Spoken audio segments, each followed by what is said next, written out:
Continuando as nossas análises sobre alguns simbolismos das visões proféticas, hoje a gente vai falar sobre o touro.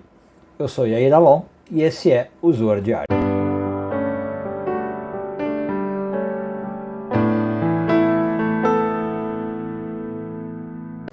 Essa semana encerramos a leitura da porção de Bealoterra, hoje focando nos parágrafos de 119 a 121 do Zohar, 10º ano de leitura.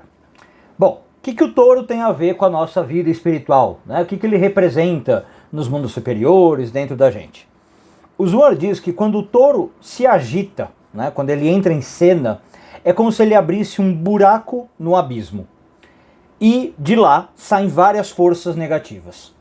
São as chamadas klipot, né, em hebraico, as cascas de impureza e que se alimentam de negatividade no mundo, do caos do mundo. E essas klipot, elas vêm acompanhadas da fúria, né, elas trazem uma energia de raiva, podemos pensar assim, e de um livro, diz o Zohar. Esse livro é onde ficam registradas todas as transgressões da humanidade. Então perceba como o touro aí está ligado com coisas bem fortes, né? De novo, quando ele aparece, ele abre um abismo, do abismo saem forças negativas, essas forças negativas trazem fúria, trazem um livro com todos os nossos erros, né? Então o que tudo isso simboliza? O touro simboliza a força do julgamento severo. É como se ele fosse uma força espiritual de colocar tudo na balança, né? Quando o mundo está desequilibrado, quando a injustiça cresce, quando a raiva se espalha, quando os desejos das pessoas estão muito selvagens, muito descontrolados, esse touro espiritual é posto em movimento. Esse touro se agita. E aí o Zohar está mostrando que ele não vem sozinho, né? Ele vem, inclusive o texto fala com fogo, com cobrança, fala de 7 rios de fogo, né, de julgamento, queimando à sua frente. Então o que isso tudo tem a ver com a gente? Bom, tem tudo a ver, porque nós todos, segundo a Kabbalah, temos esse touro dentro da gente. Sabe o que é esse touro em nós? É aquela força que se revolta com injustiças.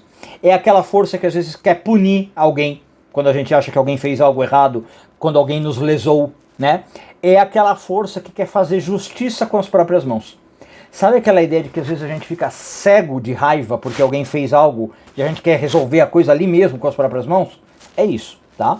Só que o touro também é a força que carrega a culpa. O touro é aquele que traz à tona tudo que a gente tentou esconder. Ele carrega esse livro, né, com as iniquidades, com os erros, como diz um Zohar. Então assim, tudo que você escondeu, tudo que você errou e tentou abafar, esse touro mostra, esse touro põe pra fora.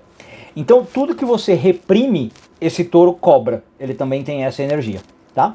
Só que justamente por isso, né, de tudo que nós estamos falando, a Kabbalah sempre disse o quê? Que o mundo não aguenta viver só com esse julgamento. O mundo não consegue ficar nem de pé se eu só tiver a força do touro. Então o texto vai continuar e vai dizer que se não fosse o leão do outro lado, que a gente já falou dele essa semana, que traz uma compensação, digamos assim, ao touro, o mundo seria destruído. Então o Zohar acaba com a metáfora dizendo que o touro representa todo o fogo e o leão vai trazer a água. E aí está o segredo cabalístico que a gente poderia chamar de a água, né, da compaixão apaga esse fogo do julgamento. O leão vai representar a força de luz que equilibra a rigidez do touro. E a gente precisa dos dois, né? Então, apesar da gente estar falando que o touro precisa ser domado, né, digamos assim, na verdade o leão também, tá? Eu não posso viver só de amor, o amor sem limite, porque ele vira permissividade, tá?